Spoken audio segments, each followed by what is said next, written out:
Então, a minha parte, a parte inicial desse seminário, se chama uma teologia da água, né? Alguns impulsos assim para a sustentabilidade. E esse tema da teologia da água é um tema assim um tanto arriscado para mim, porque não é assim a minha área de pesquisa bíblica, mas a partir de uma motivação para uma coluna do Galo Verde de outubro do ano passado, eu comecei a desenvolver uma pesquisa sobre esse tema, né? Uma teologia olhando um pouco a questão da água. E no início já dessa fala, né, só para compartilhar com vocês, essa minha fala, né, a minha parte vai ter em torno de uns 20 a 25 minutos previstos.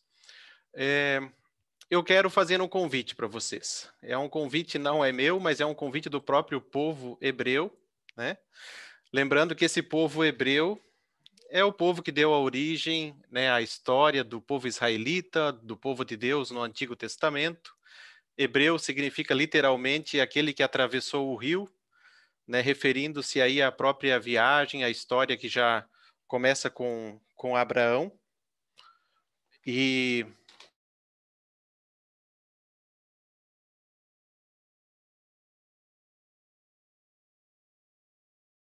a história do povo de Deus, Abraão sendo o pai da fé, né, enfim. Os hebreus e a água.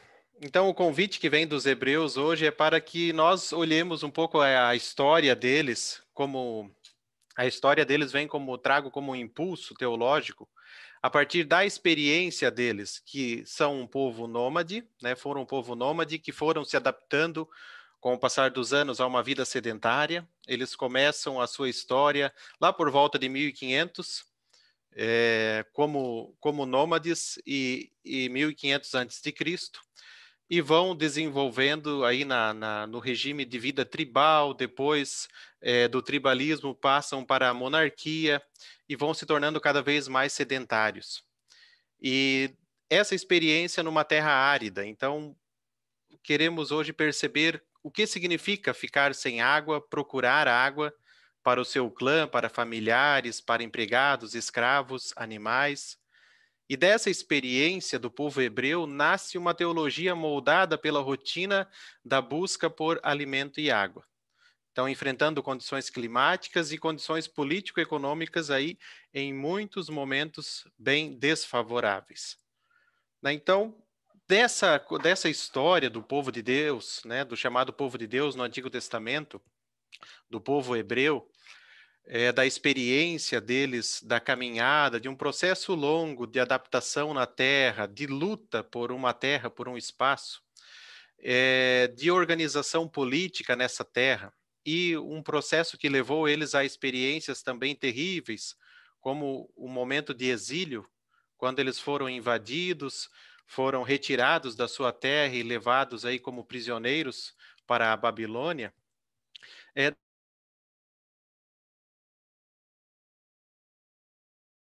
da criação.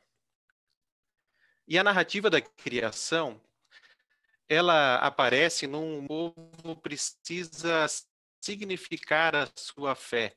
Fazem isso movidos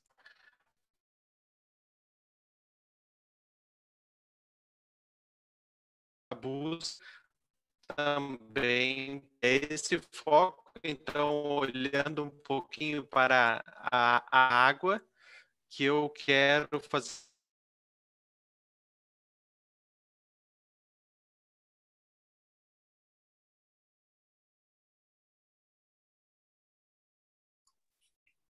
Pode ser que ele perdeu a conexão? Eu acho que caiu a conexão dele. Caiu, sim. Não percebi o que aconteceu, mas acho que perdi a conexão, né? Só um Sim, eu instante. acho que sim. E a Isso. sua... Uhum. Ok, então, continuando, eu vou fazer a leitura da passagem.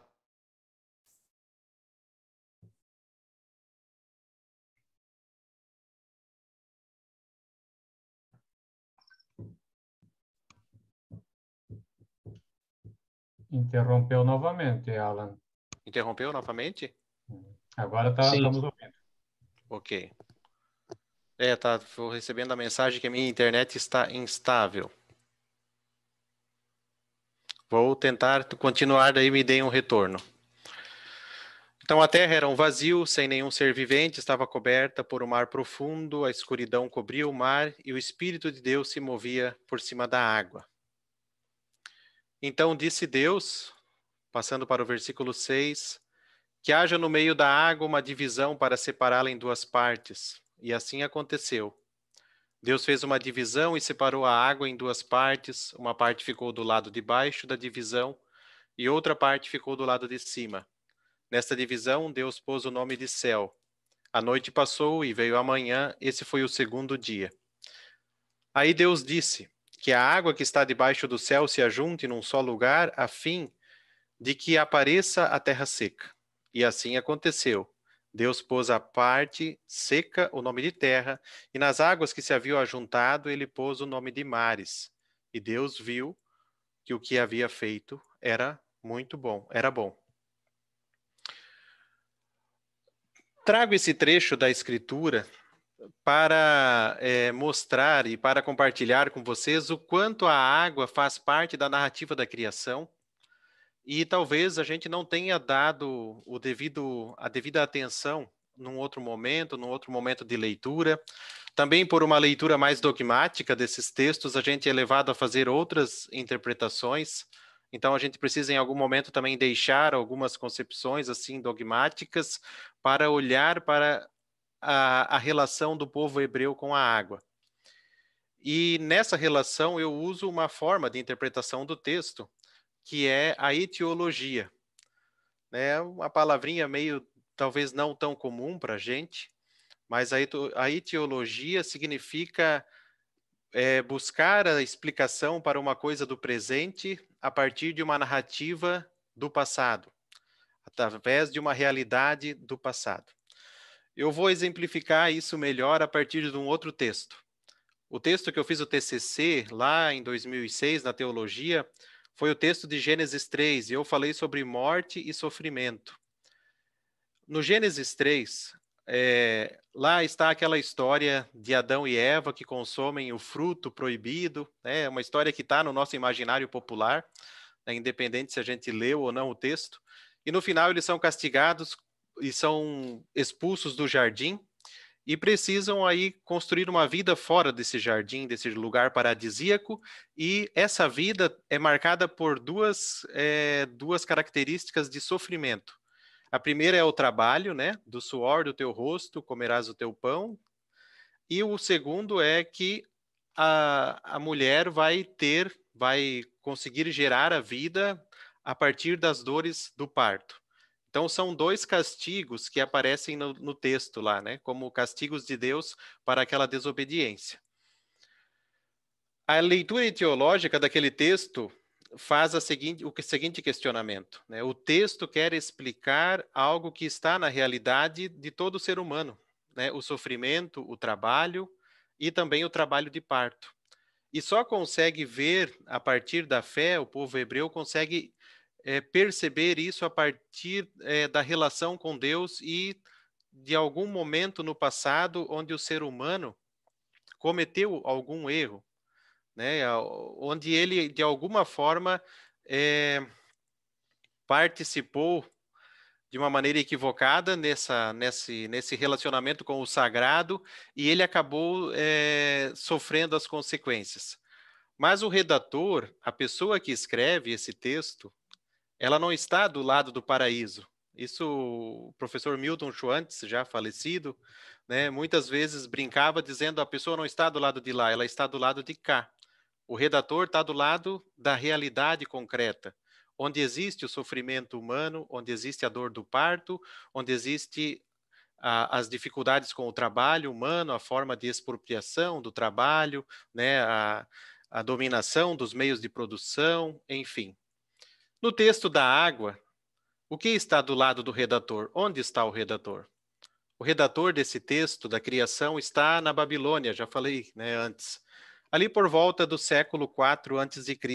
Ele está retornando da Babilônia, dessa experiência de sofrimento, onde ele busca identidade e onde ele já tem uma longa experiência com a sobrevivência, seja como prisioneiro, seja como sedentário, seja como alguém que traz uma tradição oral e alguns manuscritos de tradução escrita, talvez do século 6 e 7, onde eles carregam uma fé que é nômade. A ideia de Deus que caminha, do Deus que está com o povo, o Deus que está ao lado do povo. Então, a água, nesse contexto, ela tem uma importância vital, porque ela é um meio de sobrevivência. Nesse sentido, nós podemos até arriscar e dizer a própria cosmovisão, a forma como o povo hebreu vê o mundo, está também alicerçada nessa relação com a água e com a sobrevivência.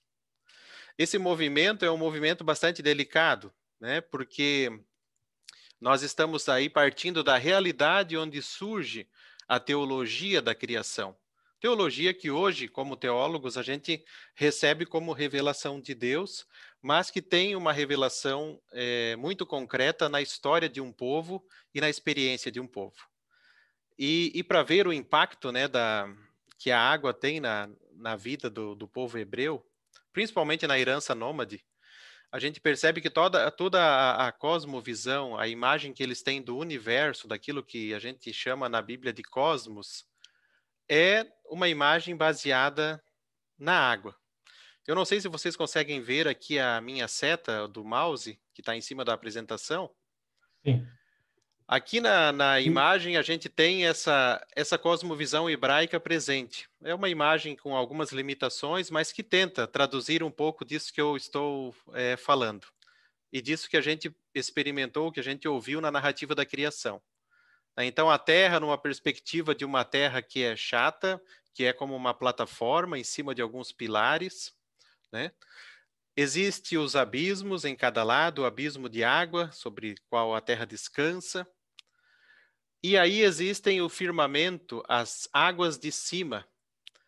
Brincando um pouco com as palavras no hebraico, né? Não é o objetivo hoje a gente trazer termos diferentes e difíceis, mas com duas palavrinhas eu queria assim brincar um pouco. A palavra maim no hebraico significa água. E o firmamento, aquilo que é a água de cima, né? Vocês lembram na narrativa da criação? Deus separou as águas e colocou águas acima do firmamento. Essa água é o Hashamayim, né? Que a gente traduz na Bíblia como céu. Então, essa é uma cosmovisão que percebe a água como um elemento vital no universo.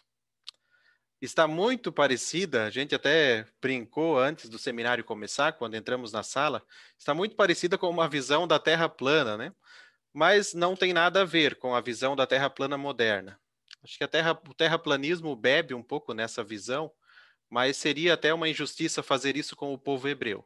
Isso aqui é uma cosmovisão de um tempo, de uma experiência de fé de um povo que, num momento pré-científico, podemos dizer assim, explicava o universo a partir da sua relação com o sagrado. E só consegue ver nesse universo a criação de Deus, Deus que cria o sagrado. E talvez um outro elemento importante é que, quando nasce a narrativa da criação, Deus, o povo, os israelitas, né, o povo judeu está como prisioneiro na Babilônia e ele precisa ressignificar a sua história. E lá na Babilônia, né, os babilônicos eram politeístas e havia várias narrativas mitológicas para cada elemento da criação. Alguns elementos, como o sol e a lua, eram até mesmo adorados como o sol. Uma das histórias da mitologia babilônica diz que o deus Marduk, quando brigou com uma outra deusa, ele deu um golpe nela e, ao golpeá-la, então ele criou o movimento dos mares. E para dentro dessa cosmovisão politeísta, de repente aparece esse povo que faz uma leitura mais simples e monoteísta da criação. Talvez até uma leitura da criação muito petulante para um contexto politeísta, porque o povo ali, hebreu, diz: não, o firmamento não é um deus, o sol não é um deus, nem a lua, mas o Deus Javé, o Deus que caminha conosco, o Deus que também é, em grande medida, nômade, porque não está preso lá no templo em Jerusalém, mas está presente com o povo no exílio. Esse Deus é o Criador, né? Então, a narrativa, que hoje tem uma linguagem para nós que parece tão carregada de uma linguagem mitológica, era também uma linguagem muito demitologizante naquele momento da história de Israel. Mas, enfim, voltando ao nosso tema, né? O cosmos, o universo, dentro dessa concepção, é, em grande medida, a água. Eu me arrisquei a dizer aqui, com grandes riscos exegéticos, o cosmos é água. Então, o cosmos é o palco da ação criadora de Deus, dentro dessa tradição que nós herdamos, dessa tradição judaica, que nós hoje reconhecemos como judaico-cristã. Então, independente da ligação que nós tenhamos, eu pensei bastante nisso, com o sagrado, com a comunidade cristã, nós podemos dizer que todos aqui se familiarizam com essa linguagem, porque todos no Ocidente acabam tendo uma influência. Participando ou não numa comunidade cristã, tem uma influência, conhece um pouco dessa história, né, da criação de Deus. Talvez não com essa leitura, e essa é a provocação no bom sentido. Então, tudo o que Deus cria é bom. Água é elemento vital. Sem ela, a vida não pode existir. Isso estava sempre presente também na perspectiva do povo nômade hebreu. Então, a água aqui, ela carrega uma significação da fé em Deus por meio do labor pela manutenção da própria existência. Então, não é uma teologia que aparece do nada, mas é a teologia da experiência. A teologia que nasce da fé, da caminhada, dos dilemas, do sofrimento do cotidiano. Tem um ditado popular que eu coloquei aqui embaixo, a gente às vezes usa ele, diz assim: na prática a teoria é outra. E é a partir dessa caminhada do povo de Israel que a gente percebe também esses dilemas do dia a dia do povo nômade. Então, um trechinho do texto que me colocou para dentro desse seminário, que era o texto da narrativa da teologia da água que foi para o jornal O Caminho. E lá eu me arrisquei a dizer o seguinte: na narrativa da criação, a água é um elemento imprescindível. Ela permeia todo o cosmos e, a partir dela, o Espírito de Deus se move, cria e recria a vida. Esse testemunho de fé presente nos textos de Gênesis 1 e 2 nos ensinam: o sopro da vida é úmido, tem muita água envolvida. Essa maneira de compreender a água na criação nos ajuda na difícil tarefa de conscientização sobre os desafios hídricos da atualidade. Cuidar da água do planeta não é apenas uma campanha publicitária moderna, mas é uma necessidade básica para a existência da vida no planeta. É também tarefa cuidadora de uma fé responsável. É texto que escrevi para dentro de um jornal da Igreja Luterana, por isso tem essa motivação também da fé responsável. Então, a água passa daí a ter um significado muito... a ter uma importância grande em toda a história do povo de Israel, até na institucionalização da religião, né? No Templo de Jerusalém, a água também era usada para ritos de purificação. Então, a água, além de um elemento vital, ela ganhou também uma vestimenta do sagrado. Ela está sempre relacionada com o sagrado. E aí, algo que talvez está mais próximo de nós é a água e aí também a sua caminhada, a sua importância na comunidade cristã. Né? Jesus, mesmo no Novo Testamento, fazendo um pequeno aporte agora no Novo Testamento, ele usou a água em seus ensinamentos, parábolas e também analogias. Ele mesmo disse, né, quem beber da água que eu der, nunca mais terá sede. Então, comparou a água ao próprio reino de Deus. Nós também recebemos, né, por exemplo, no sacramento do batismo, a água que é unida à palavra de Deus é água, é sacramento. É um dos meios da graça, falamos no contexto luterano. Então, água, elemento importante para a salvação integral. Essa é uma herança judaico-cristã. Água, pão e vinho como elementos do cotidiano, que são essenciais à vida e que ganham, a partir da relação com o sagrado, um novo significado.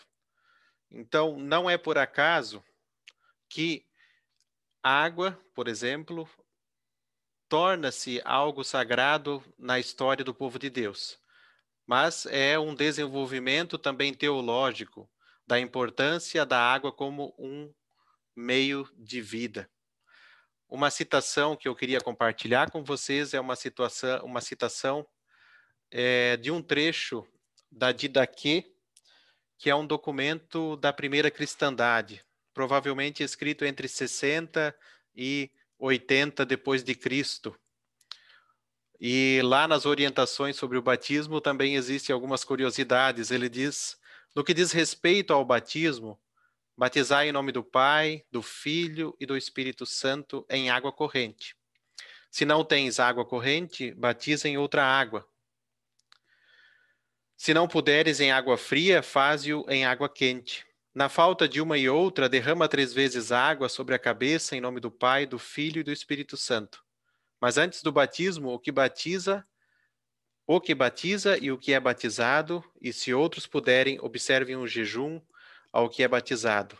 Deverá impor um jejum de 1 ou 2 dias. Dando importância, de novo, a essa forma como o elemento água vem para dentro do rito religioso. Ele sai da experiência da vida, do cotidiano, e ganha também um lugar especial junto com aquilo que é sagrado.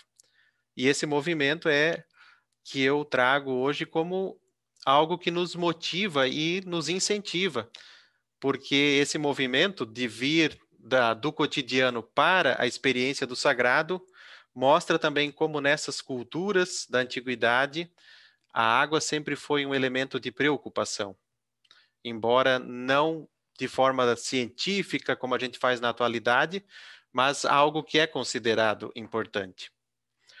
Onde há água, há vida. Onde há vida, há água. A Célia escreveu Água, um desafio sem espaço nem tempo. A irmã Célia é uma irmã católica de Portugal, escreveu uma tese onde eu destaquei só um trecho. Ela diz: a água representa 70% do peso total das células dos seres vivos e 90% na composição da vida vegetal. Portanto, na seiva das árvores, nas plantas e através da fotossíntese. Ela também está presente no sangue humano, representando 50% do seu volume total. Toda e qualquer pessoa tem entre 50% a 90% de água no seu corpo. A própria vida humana se desenvolve em água. Já as plantas não precisam dela para nascer, mas precisam dela para germinarem.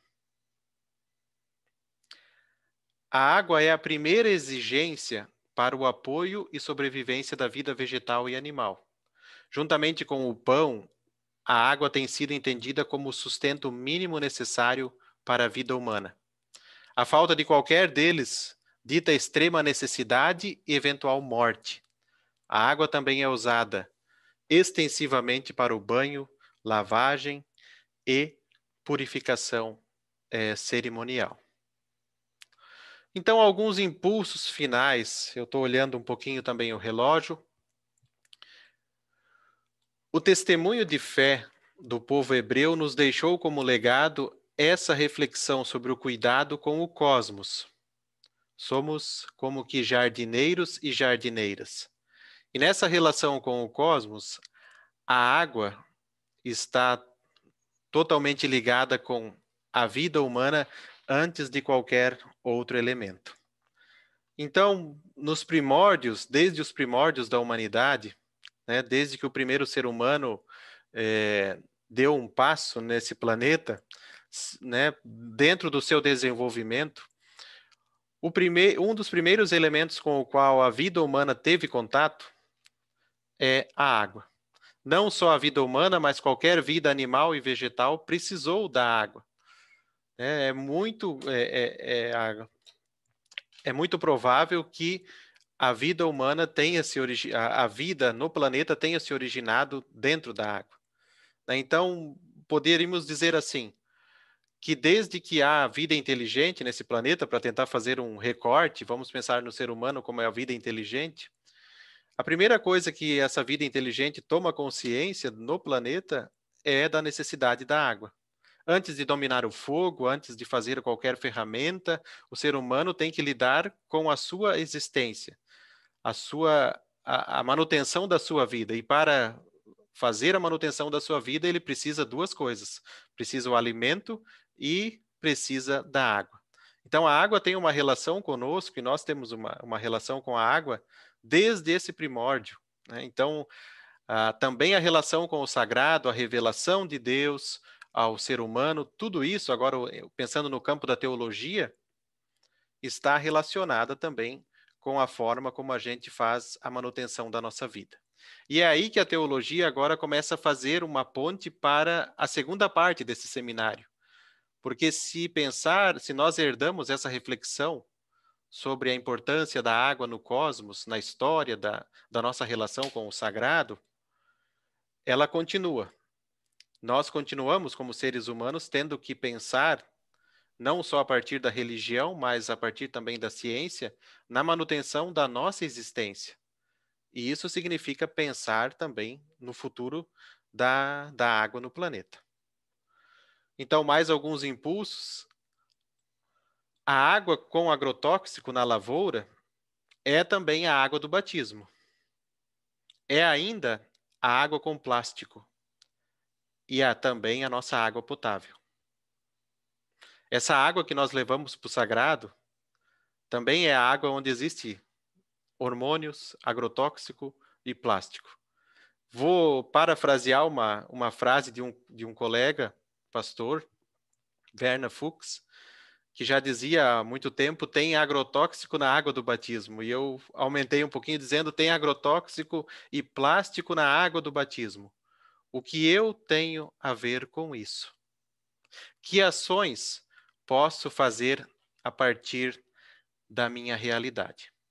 Então, eu espero que a partir dessa motivação inicial, que essa importância da água como um elemento que ganhou espaço na reflexão teológica do povo hebreu, porque é um elemento vital, que ele também ganhe cada vez mais espaço na nossa reflexão atual, não só como igreja, mas também como sociedade. Agradeço pela atenção de vocês e depois nós teremos então momentos também para perguntas e compartilhar. Muito obrigado. Então, apresentando o próximo palestrante, é o Marco Aurélio Schulz. Ele é engenheiro ambiental, com mestrado em engenharia de processos e tecnologias limpas pela Univille. É especializado com MBA em gestão empresarial pela Fundação Getúlio Vargas. Está cursando uma especialização em projetos na USP. Ele desenvolve desde 1994 atividade nas áreas agrícolas, industrial e meio ambiente, com foco voltado para soluções em água e efluentes. Atuou em empresas de equipamento para movimentação de água nacional e em empresas de irrigação ligada a empresas de tecnologia de água e irrigação de Israel. Atuou como professor universitário para engenharia química nas áreas de mecânica dos fluidos e transferência de calor e massa. E desde 2009 atua em uma empresa global, fabricante de tecnologias e soluções em água. E está junto do Galo Verde num trabalho voluntário desde 2020. O Marco Aurélio pode apresentar. Boa noite a todos. Eu quero, no primeiro momento, agradecer, né, a presença, agradecer a atenção de vocês nessa noite. Como o Alan tinha comentado, eu sou irmão, né, do Alan, nós somos irmãos, eu sou o irmão mais velho da nossa família, nós somos em 3 irmãos. Eu sou luterano, sou casado, casado com a Michele, sou pai de um menino de 5 anos, o Nicolas, né? Como ela comentou também, a minha formação principal é engenheiro ambiental, né, com mestrado em engenharia de processos e tecnologias limpas. E por um convite do Alan e do Johannes no ano passado, aí, no início de final de 2019, início de 2020, me convidaram para participar do Galo Verde, eu aceitei e agradeço também. E hoje a gente veio trazer, então, esse tema tão importante, né, para a humanidade, tão importante para a vida, né, para a sustentabilidade, que é a água. A água, falando uma questão química e física, né, ela é uma substância química e ela é formada por dois átomos de hidrogênio e um de oxigênio. Ela é o conhecido solvente universal, né? Com o tempo necessário, com a temperatura adequada e com o pH correto, você consegue dissolver qualquer outro elemento com a água, né? Ou envolvido com água. É o principal componente também dos seres vivos, e ela corresponde hoje a 3/4 de toda a superfície do nosso planeta, né? Representada pela parte dos oceanos, dos rios e dos lagos, e a outra parte representada pela parte sólida, que são as massas de gelo nos polos, né, a neve, e também a parte do vapor da água, que fica na nossa atmosfera. Então, aí a água, a gente tem ela nos 3 estados, né? Ela pode ser tanto líquido, ela pode ser no estado sólido, e você pode ter ela também no estado gasoso.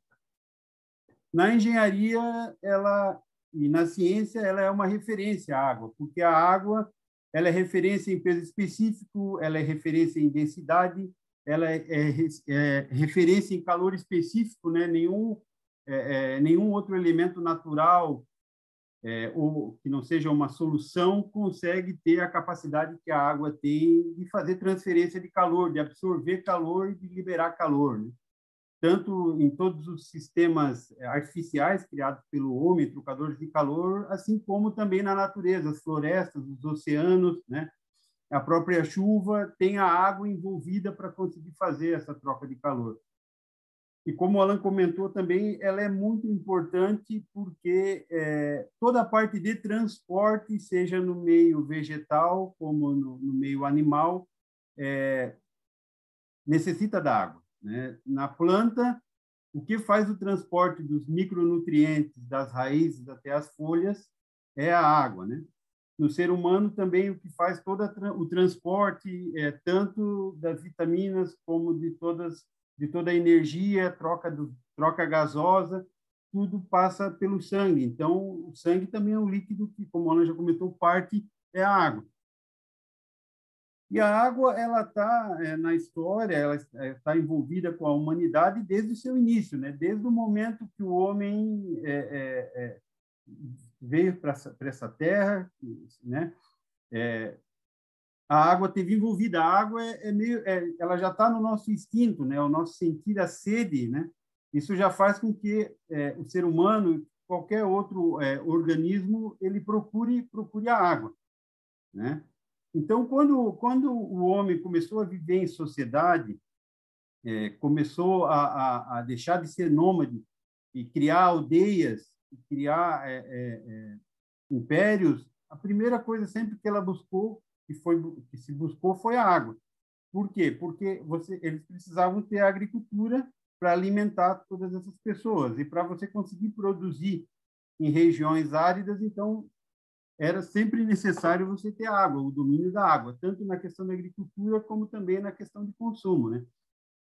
Então, o Egito foi uma civilização que ela tinha já muita tecnologia envolvida à água, né? Tanto na questão de construção de reservatórios, né? Grandes obras hidráulicas como o Lago Artificial de Meres, no baixo, para regular o nível do Baixo Nilo, tanto na irrigação, né? O povo do Egito é muito conhecido pelo domínio na irrigação, ele é referência na irrigação, até como muitas técnicas, o domínio dos canais, o domínio dos sistemas de movimentação de água, né? Mais antigos, sempre próximo ao Rio Nilo, né? Um outro povo, também outra civilização, a Mesopotâmia, também era margem ao rio Tigre e Eufrates, também tinham um domínio na questão da irrigação, né? Nessa civilização já começou a ter o uso de tijolos,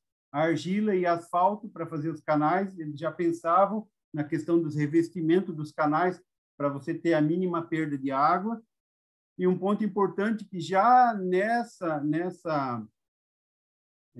civilização eles começaram a se importar com a questão da coleta do esgoto, né? Eles já tinham ideia de que o esgoto era algo que você tinha que afastar da parte onde você tinha a sociedade, por uma questão de higiene para reduzir os males, né? Na Índia também muito se utilizou da irrigação, né? Canais de condução de água também para as lavouras, principalmente de arroz.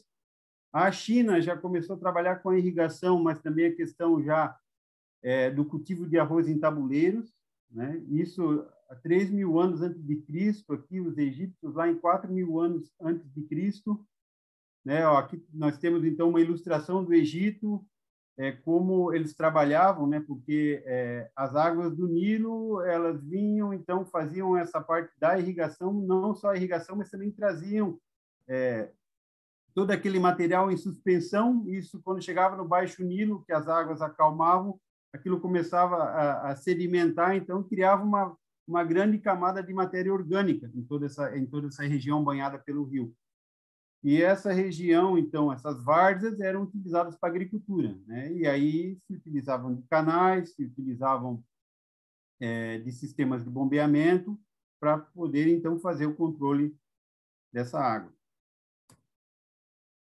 No México, tem 2 pontos, tem os maias, né? Os maias também, só que os maias já era um caso mais dividido, porque, assim, regiões muito áridas, eles não utilizavam irrigação, mas aí eles tinham regiões já também mais altas e próximas a montanhas que já tinham uma condição de chuva na ordem de 2.000 milímetros por ano, então já não era tão necessária irrigação. Já no Peru, não, no Peru eles já tinham uma irrigação também, uma agricultura já muito avançada com a irrigação, né? E temos também a questão aqui, ainda no México, também os povos astecas, né? Os povos astecas, inclusive, numa das cartas do Hernán Cortés, em 1519, para o Carlos V, ele falou já que existia uma cidade, que essa cidade era feita sobre praticamente um lago, que já existia todo um domínio de canais, estradas, já existia toda uma questão de vilas, de comércio, né? Isso já naquela época, e inclusive ele comparou essa cidade dos astecas às cidades lá na Espanha, né? Comparou a Córdoba, e foi uma delas, né? Ainda na questão histórica, alguns momentos importantes da história, né? Então, a questão do esgoto, começou a se tratar a questão de esgoto, se pensar em esgoto, ver o esgoto como um problema lá em 3.750 a.C., na Babilônia. Após isso, então, temos a questão dos aquedutos romanos, a 150 a.C. Roma também foi uma civilização que ela foi muito, muito forte nessa questão de engenharia, sempre se pensou muito nessa questão da água, né? Tanto que até hoje ainda existem vários aquedutos, vários canais construídos já naquela época, né? Um outro ponto importante aqui que nós temos é a bomba centrífuga, que o Johann Jordan desenvolveu lá em 1664, na França. Com a bomba centrífuga, se conseguiu, então, ter um controle melhor dos volumes de água e também se conseguiu vencer alturas e barreiras, distâncias, né, que antes não se conseguia com sistemas de bombeamento mais arcaicos, né? Um outro ponto que eu vejo importante aqui é o vaso sanitário. O vaso sanitário ele é de grande importância, principalmente na questão relacionada à saúde. Ele foi criado pelo Joseph Brahman, né, em 1775 na Inglaterra. A gente sabe e conhece até pela história que, claro, que isso aqui veio a se popularizar muitos anos depois, muitas décadas após isso. Mas enquanto não tinha vaso sanitário, tudo que era feito, isso era jogado com um balde para fora da janela. Então, você imagina uma grande metrópole, como que ficavam as ruas naquela época, né? Aí, então, a gente vem para o Brasil. O Brasil também, a água já foi algo sempre de muito cuidado da família real, tanto de Dom Pedro I como Dom Pedro II. Eles já começaram eles já tinham esse entendimento, né, que era necessário ter um sistema de abastecimento de água na cidade do Rio de Janeiro, que era necessário começar a se estudar sistemas de coleta de esgoto. Veja, a primeira cidade com redes de esgoto no Brasil, né, algo que a gente está discutindo muito agora sobre a questão do saneamento, foi em 1864, no Rio de Janeiro, Dom Pedro II. Já em 1889, a gente teve a primeira hidroelétrica para produção de energia focada no abastecimento público, no tratamento e na distribuição de água em Juiz de Fora. Então, a água que nós temos hoje no planeta Terra, né?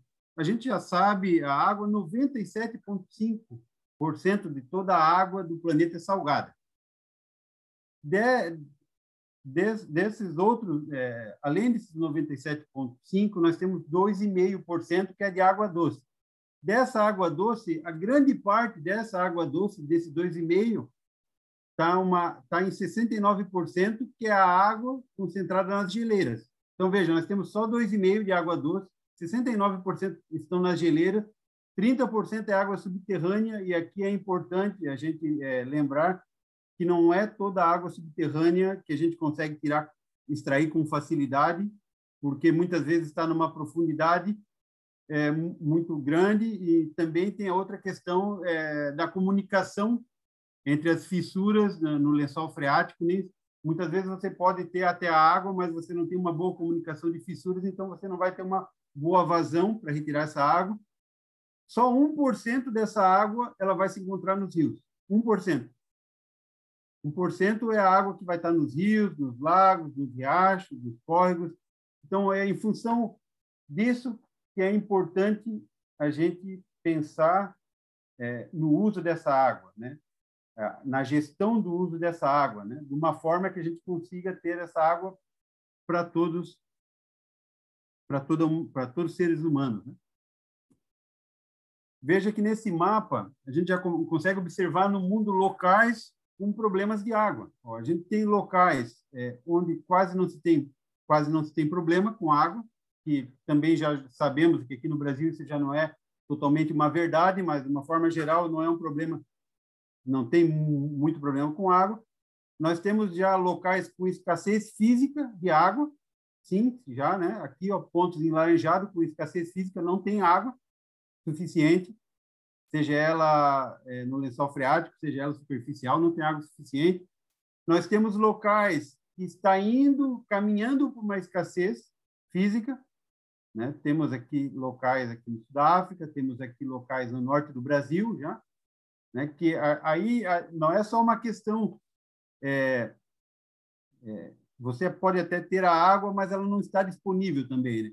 E aí nós temos a questão da escassez econômica, que você tem regiões já que essa escassez é econômica, porque você tem a água, mas você não tem condições de gestão para distribuir essa água a todas as pessoas. Olha como isso já se observa aqui na parte da África, né? No continente africano. Alguns pontos importantes, né? 2,1 bilhões de pessoas hoje no mundo não têm acesso à água potável. 4,5 bilhões não têm acesso a serviço de saneamento nenhum com segurança. 1,5 milhões de crianças morrem todos os anos por problemas decorrentes de diarreia, que são problemas ligados à água, ligados a esses 2 pontos superiores aqui, a água potável e ao serviço de saneamento, né? Veja, isso aqui também é muito interessante, ó. A escassez da água já afeta 4 em cada 10 pessoas. 90% de todos os desastres naturais hoje no planeta Terra estão ligados à água, né? E 80% de toda a água que a gente utiliza, né? E aqui é importante ressaltar que a partir do momento que você abriu a torneira, passou a mão sua debaixo da torneira e a água desceu pelo ralo, ela virou efluente. E aí é necessário ser tratada. Então, 80% da água residual, né, da água servida, da água que a gente utiliza, ela não tem nenhum tipo de tratamento ou não é reutilizada, né? E cerca de 2/3 dos rios transfronteiriços, como, por exemplo, o Amazonas, a Bacia do Prata, que são rios que a bacia ela não obedece uma divisão política, né? Uma bacia hidrográfica ela não obedece uma divisão política nem de uma cidade, nem de um estado, nem de um país, né? Então não existe uma estrutura de gestão entre países e muitas vezes até entre estados para você tratar de uma bacia. E a gente vai ver o porquê isso é importante logo à frente. Aí nós temos o Brasil aqui. O Brasil é uma região muito privilegiada em relação à água. Nós temos água de boa qualidade, né? Só que essa distribuição ela não é exatamente como deveria, não é equilibrada, vamos dizer assim, né? Nós temos 12% de toda a água 12% de toda a água doce do planeta está no Brasil, sendo que 80% está na região norte do Brasil, né, na bacia lá da região da Amazônia, onde nós temos somente 5% da população. E 45% da população está próximo ao litoral, onde nós só temos 3% do recurso. E aqui também tem uma outra questão importante e que pode servir, né, até para o relacionamento com os nossos irmãos, com os nossos vizinhos, que é a questão de que 82 rios do Brasil são rios transfronteiriços, que está dividida, a bacia ela está dividida com alguns dos nossos irmãos, ou seja, com o Uruguai, ou com a Argentina, ou com o Paraguai, né? E assim por diante. Além de a gente dividir também em 2 aquíferos, né? O aquífero Guarani e o Amazonas. Sobre a questão da água, do uso da água no Brasil, né? A água ela é utilizada em grande parte, isso não só no Brasil, mas no mundo. A grande e maior parcela da água utilizada hoje no mundo é para irrigação, para produção de alimento, né? Para produção de grãos. Então, grande parte dessa água é utilizada em irrigação e da irrigação boa parte dessa água retorna, porque essa água, a partir do momento que ela cai no solo, ou ela escoa para algum local, ou ela então penetra no solo e acaba indo para o lençol freático, né? E depois, em algum ponto, até pode carregar também o lençol artesiano. Nós temos, após então a questão da irrigação, nós temos o abastecimento de água, que é essa água que nós temos nas nossas torneiras. A água utilizada na indústria, né? Vocês vão ver um pouco à frente aí que a nossa xícara de café vai uma grande quantidade de água para cada xícara que a gente toma de café por dia, e não só o que a gente realmente está vendendo da xícara. A hidroeletricidade também é usada uma boa parcela, o saneamento de uma forma geral, e aí os outros usos, né, que a gente tem para a água. Mas, assim, a irrigação, o abastecimento público e a indústria são os pontos onde a gente tem que focar mais em soluções para poder ter uma gestão melhor desse nosso recurso. Então, aqui, nesse slide, a gente vê o impacto da água, né, na produção.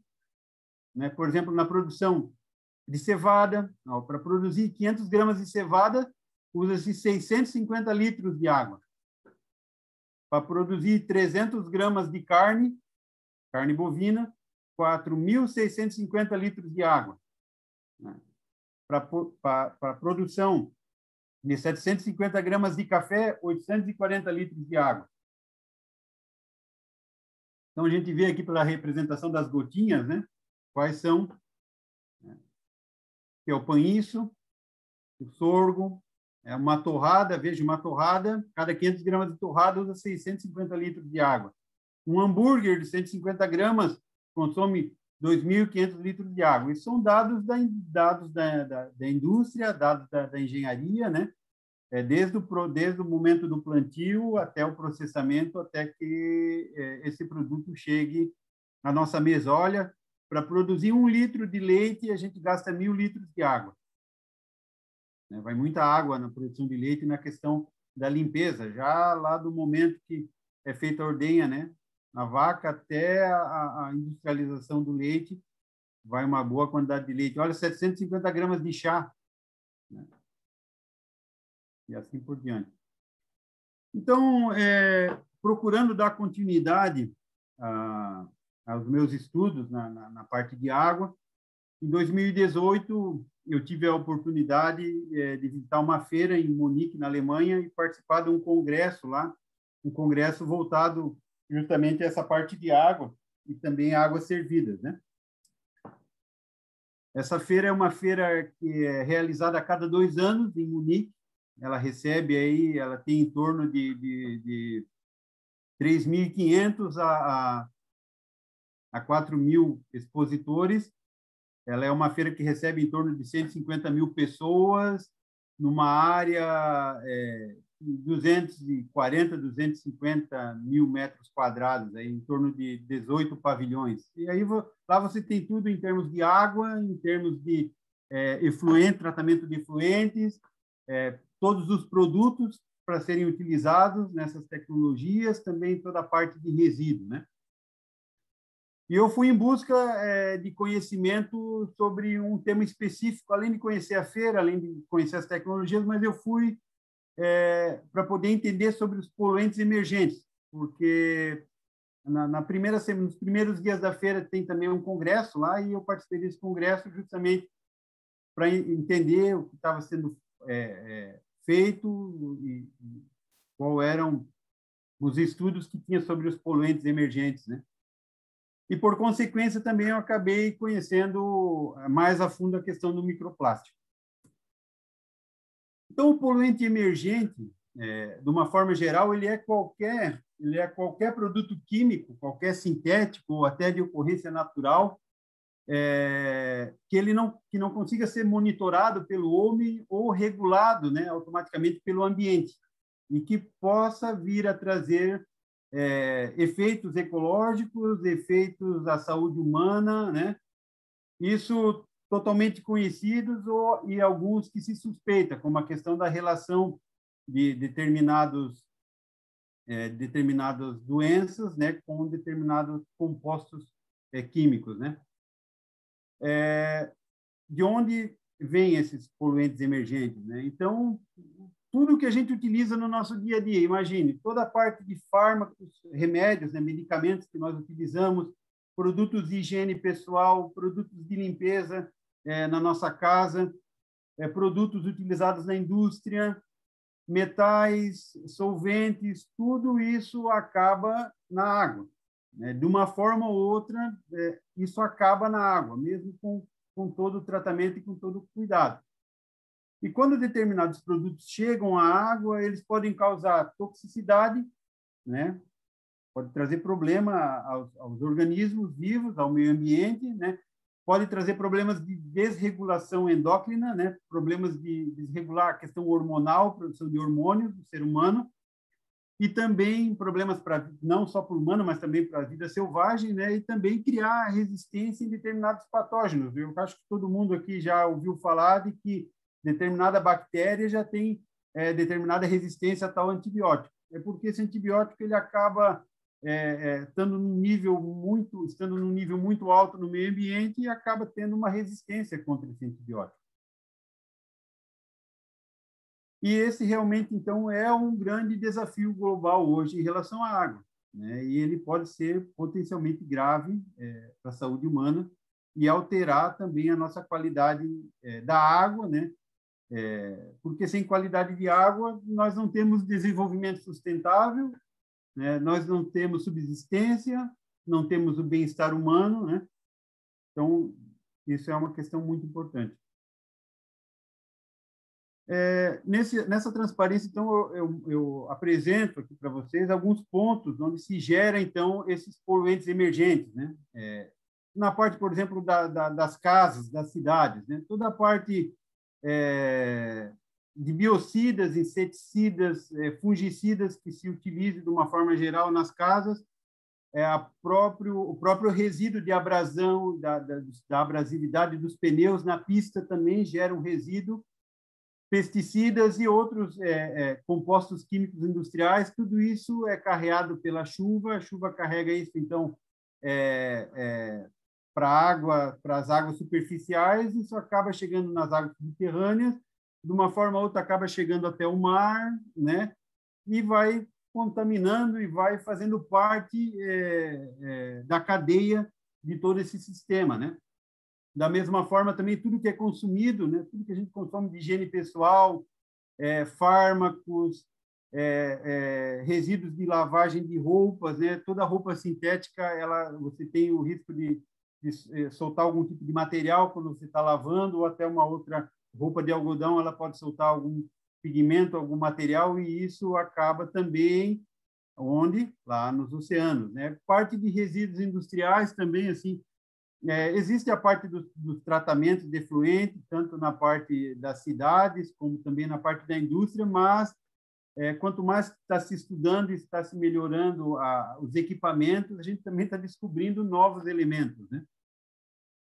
E também a questão na agricultura, né? A agricultura, por si só, também ela já tem uma participação na questão que ela comentou dos pesticidas, né? E aqui, esse é um esquema que nos foi apresentado lá nesse congresso, né, por um professor da universidade lá da Alemanha, de Munique, onde aqui ele mostra, então, dos locais, né, onde são gerados e o que gera, por exemplo, na proteção das plantações, na agricultura, fungicidas, inseticidas, né, e herbicidas, né, isso sendo as fontes difusas, vamos falar assim, na parte residencial, os fármacos, os hormônios, os biocidas, na navegação, os biocidas também, né, para controle, na pecuária também a questão de fármacos, de hormônios, nas rodovias os herbicidas, aditivos dos combustíveis, também aqui aquele resíduo do atrito do pneu com a pista, né, nas ferrovias os herbicidas, isso tudo vai para um corpo hídrico.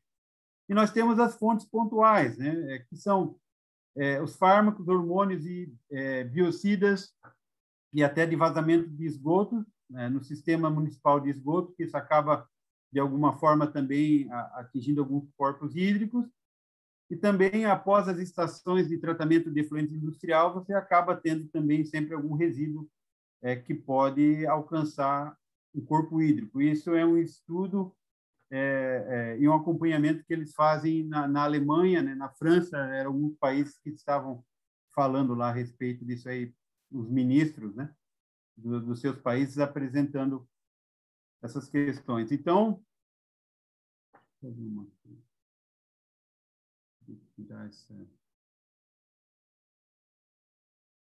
talvez se eu consigo... Não, deixa.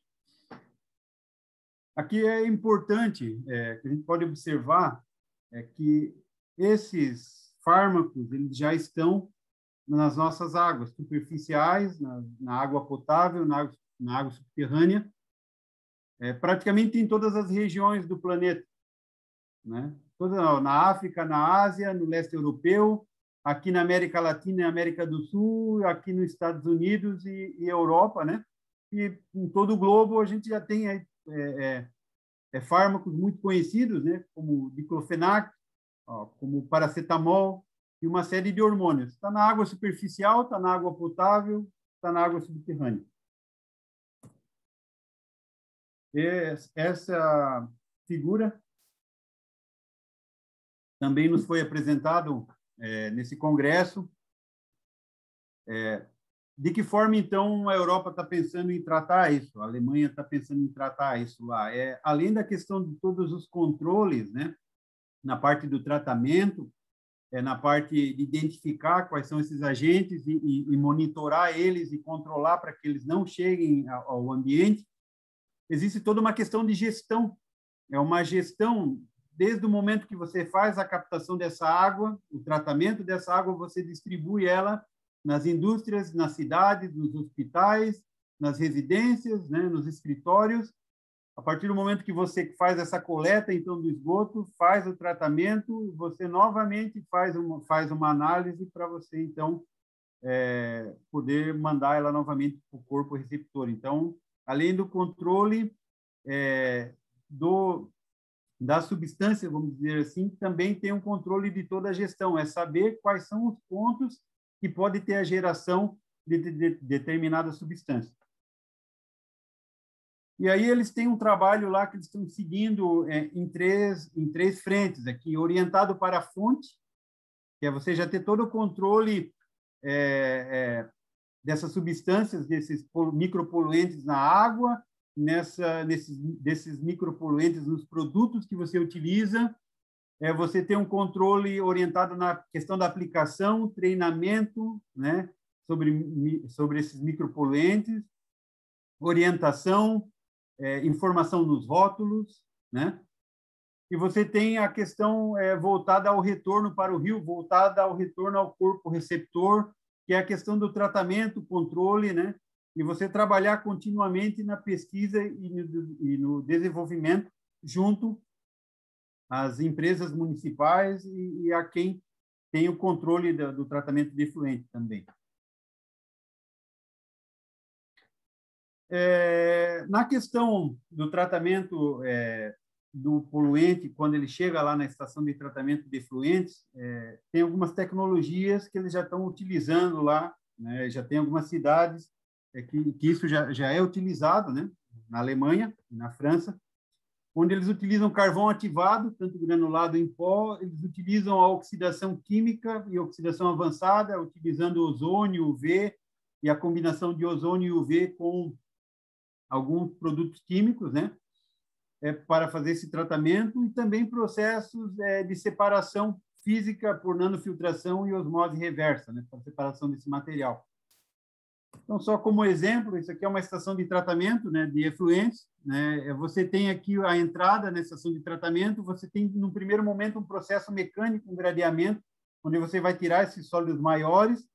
No segundo momento, você tem toda a parte biológica, onde você vai ter as bactérias que vão fazer o consumo da matéria orgânica, né, da DBO, que vai vir nesse efluente. E num terceiro momento, então, onde após você já ter reduzido essa carga orgânica, você tem, então, a parte do tratamento avançado, que é onde você retira, então, esses micropoluentes, né? A partir, então, de um sistema como esse, por exemplo, um sistema de ozônio, onde você tem um ozônio no primeiro momento, você faz uma injeção de ozônio nesse efluente, nessa água, a parte do ozônio que sobra aqui, por um processo térmico, ele é eliminado, né? Após, então, a aplicação do ozônio, essa água vai para esse efluente, essa água vai para uma segunda etapa, onde ela recebe aqui o carvão ativado, o PAC, conhecido como PAC. Quando ele é misturado com a água, ele retira, então, algum traço que ficou ainda dessa primeira etapa do tratamento avançado, e após isso, então, temos um filtro aqui, um filtro de areia, onde passa por esse filtro, segura ainda aí o que tiver de algum material particulado, e essa água sai, então, e pode ser devolvida ao meio ambiente, né, no caso, né? Aqui tem uma entrada de água e ar, isso é para um sistema de retrolavagem, quando você precisa fazer essa limpeza aqui. Então, sobre os poluentes, era isso que eu tinha para comentar com vocês, trazer um pouco disso que está se fazendo na Europa, né? Na Alemanha. Já temos também alguns trabalhos sendo feitos a nível de companhia de saneamento, e muitos trabalhos também a nível de universidade aqui no Brasil, né? Pensando não só na questão de tratar o poluente, porque aí você faria só um tratamento de final de tubo, vamos dizer assim, você só resolveria o problema lá no final, mas pensar em toda a cadeia, né? Você procurar evitar determinados componentes para que eles não entrem nesse processo e você não tenha que retirar ele lá no final. Então, participando desse evento lá, em uma das palestras, porque são várias palestras, né, ao longo do congresso, e você acaba, como eu estava lá, eu acabei assistindo praticamente todas as palestras lá, e entre uma palestra e outra, teve uma palestra apresentada por um professor lá que ele falou em microplástico. E até depois eu fui, inclusive, conversar com ele para ver se realmente esse microplástico que ele falava lá era realmente esse plástico nosso do dia a dia, né? Esse plástico que a gente utiliza. E também eu sempre tinha em mente, já desde criança, desde muito novo, que assim nós temos essa figura aqui na apresentação, e essa figura nos apresenta aqui, por exemplo, material plástico, vidro, uma série de resíduos, e quanto tempo ele demora para se degradar no meio ambiente. Mas, por exemplo, eu sempre pensava assim, pô, mas o plástico, né? Depois que ele se degradar, eu pensava que quando eu era pequeno, ele vai virar o quê? Né? Porque ele sempre vai estar lá como plástico, né? E aí que começa essa questão do microplástico, né? E aí nós temos aí uma foto já de uma praia, e tudo isso que vocês estão vendo aí, que não tem cor de areia, não é areia, é plástico mesmo. Então, o que se considera microplástico? Microplástico é qualquer pedaço de plástico inferior a 5 milímetros, né? Independente do tamanho, independente da extensão dele, se é uma esfera, se é um pedaço de filme, se é um fragmento, né? E é uma questão importante ali que o Alan comentou, que o microplástico está na água do batismo. Sim, ela está na água do batismo, ela está num dos pontos mais profundos dos nossos oceanos, no Pacífico. Ela já se encontra microplástico nas fossas marianas, a 11 mil metros de profundidade, já se encontra o microplástico no Monte Everest, a 8 mil e quase 9 mil metros de altitude. Já se encontra microplástico nos Alpes, em Fernando de Noronha, em todas as metrópoles, em toda parte. No ar que a gente respira, na água da torneira, na água engarrafada, no mel, na cerveja, no fruto do mar, nos frutos do mar, nos peixes que a gente consome e, consequentemente, nas fezes humanas. Já existem estudos, pesquisas que foram feitas com voluntários, onde se detectou microplástico. Né? Aqui para a gente ter uma ideia de onde vem o microplástico dos oceanos, né? De têxteis, de pneus, de grânulos de plástico, do pó das cidades. O microplástico está no ar que a gente respira também, da sinalização marítima de revestimentos, né? Está em toda parte, já é conhecido, já é muito bem estudado pelas universidades. A mídia também traz uma série de assuntos a respeito do microplástico. Né? Como que se classifica? De onde vem, então, esse microplástico? Eles são classificados como os primários, né? Ele pode já vir como microesferas, por exemplo, num creme dental, né? Ou num pellet utilizado para uma fabricação de um segundo produto, ou ele pode estar em um produto secundário, por exemplo, em uma roupa de fibra, uma roupa sintética que você lava, e cada lavagem que você faz, você manda microplástico para o meio ambiente, em sacolas plásticas, em peças de PVC, de uma forma geral, que são degradadas pela temperatura, pela água e pela radiação UV, né, pelos intempéries. Né? E aqui eu coloquei alguns pontos importantes do material da FAPESP, onde hoje o microplástico ele já está em tamanho 1000 vezes de 1 milímetro, ele já está na escala nanométrica. Isso significa que o microplástico ele pode chegar à nossa corrente sanguínea. A partir do momento que ele chega à corrente sanguínea, ele pode acessar qualquer órgão vital do corpo, ele pode estar no cérebro, ele pode estar no coração, no pulmão, no fígado, se disseminar por todo o corpo. O microplástico também, já existem estudos que ele contamina alimentos, tanto na embalagem como na produção, que 90% desses microplásticos são provenientes da lavagem de roupas sintéticas, né? A questão da roupa sintética aumentou muito nas últimas décadas, e cada vez que a gente coloca a roupa para lavar na máquina, vai microplástico para o meio ambiente, né? Aí que está uma questão, ele não é um produto que ainda não se tem estudos, né? E o que tem de estudo até o momento, não se provou ainda que ele se bioacumula no organismo. Mas o problema, então, não é só a questão do plástico em si, mas das substâncias que podem vir agregadas a ele, né? Pode absorver pode absorver, por exemplo, poluentes emergentes, lá, que a gente comentou, e levar isso para qualquer local, né? Como ele já está em todos os locais, praticamente. Então, essa frase aqui também é importante. O esgoto tratado segue para o rio.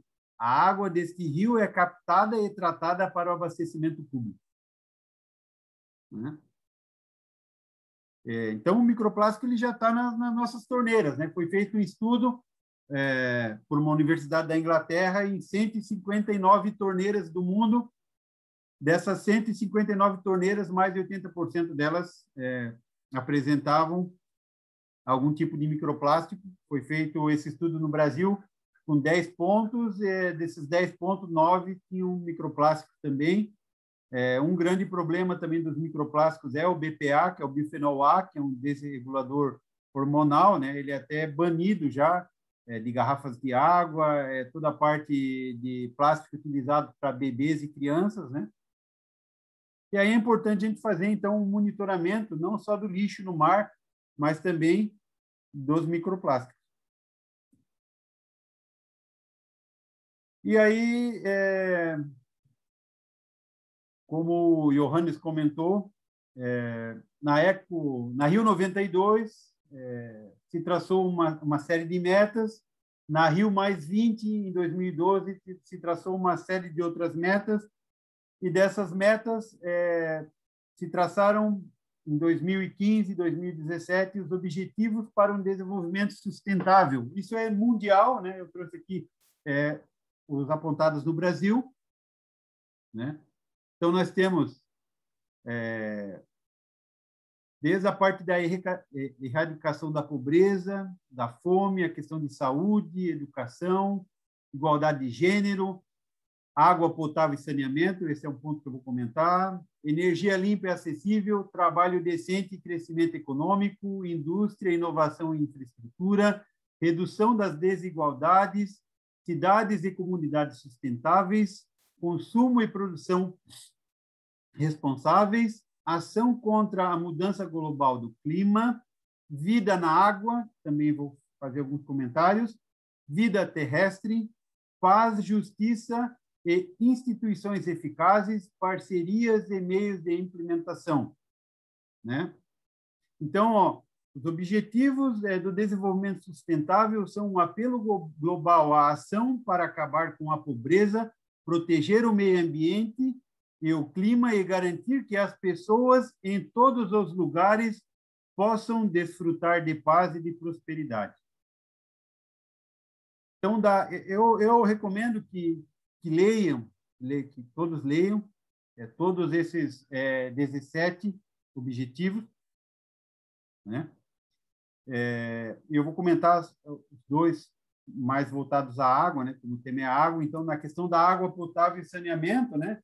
Nós temos, então, que assegurar, então, a questão da gestão sustentável da água e do saneamento e para todos, né? Todos necessitam de acesso, né, da água e do saneamento para a higiene, para todos de forma equitativa.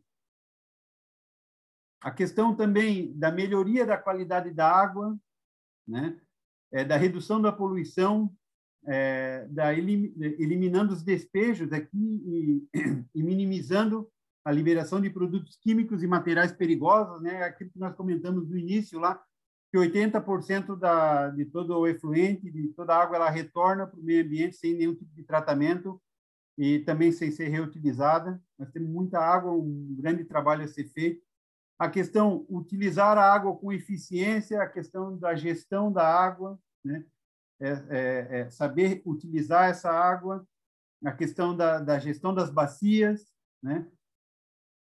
Reduzir substancialmente o número de pessoas que sofrem com a escassez de água. Nos últimos anos, muitas pessoas sentiram, aqui na nossa região sul e sudeste, com a falta da água, né? Coisa que já é muito presente na região nordeste do Brasil.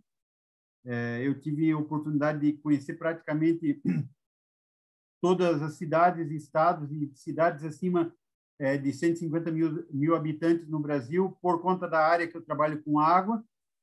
e eu presenciei isso, eu com meus olhos eu presenciei o problema da água, ele existe, é grande, a escassez de água é grande, e nos últimos anos, como eu comentei, a gente pôde observar isso muito próximo aqui em São Paulo, a gente pôde observar aqui na nossa cidade vizinha de Joinville, aqui na cidade de Curitiba, né? E só quem abre a torneira da casa e não tem água na torneira sabe o que isso significa, né?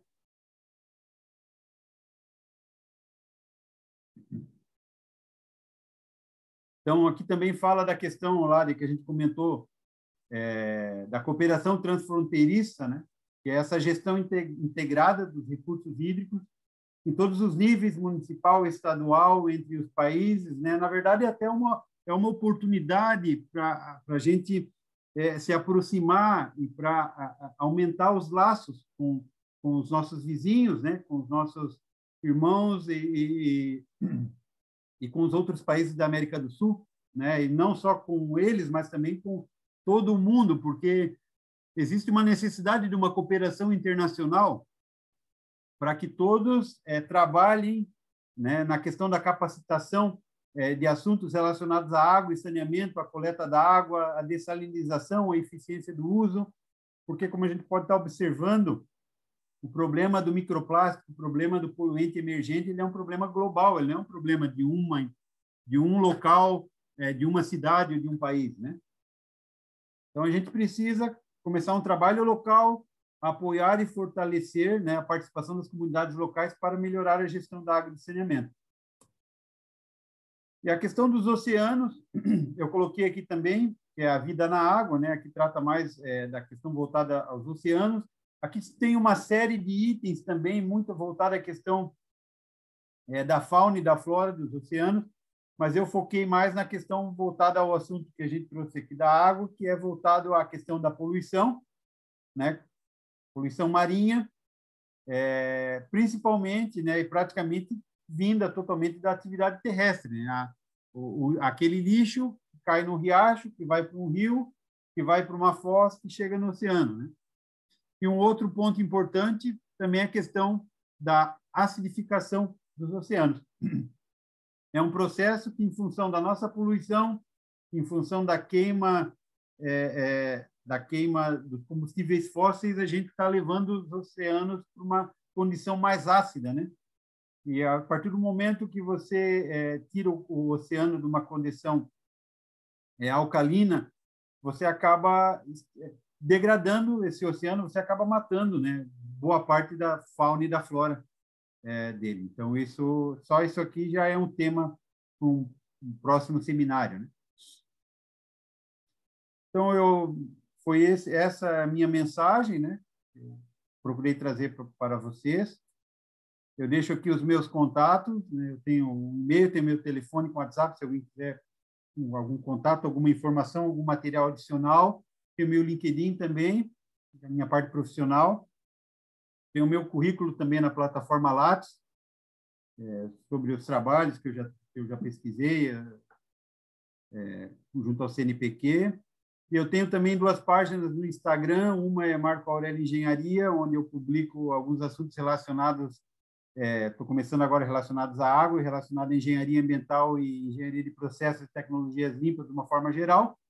E o Águas do Quiriri, que o Quiriri é a região onde minha família tem um sítio.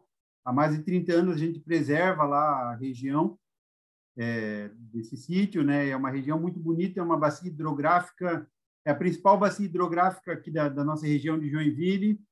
Joinville é abastecido 80% pela água do rio Cubatão, sendo que 70% da água do rio Cubatão é praticamente a água do rio Quiriri, que é um rio que nasce na fronteira com o estado do Paraná, né, nos campos do Quiriri, e aí é um rio já que tem uma comunicação aí entre os estados, né, como eu comentei. Então, aqui meus contatos. E eu não poderia deixar de trazer também, essa semana, lendo a respeito de um assunto voltado à água, eu me deparei com essa frase, e eu achei uma frase muito bonita. Ela fala que o nosso planeta líquido brilha como uma safira azul macia na escuridão do espaço. Não há nada como ele no sistema solar. Não temos nada parecido por causa da água. A água é o grande diferencial do nosso planeta, né? A gente pode observar na foto, né? A parte dos oceanos, o vapor da água, né? É isso aí.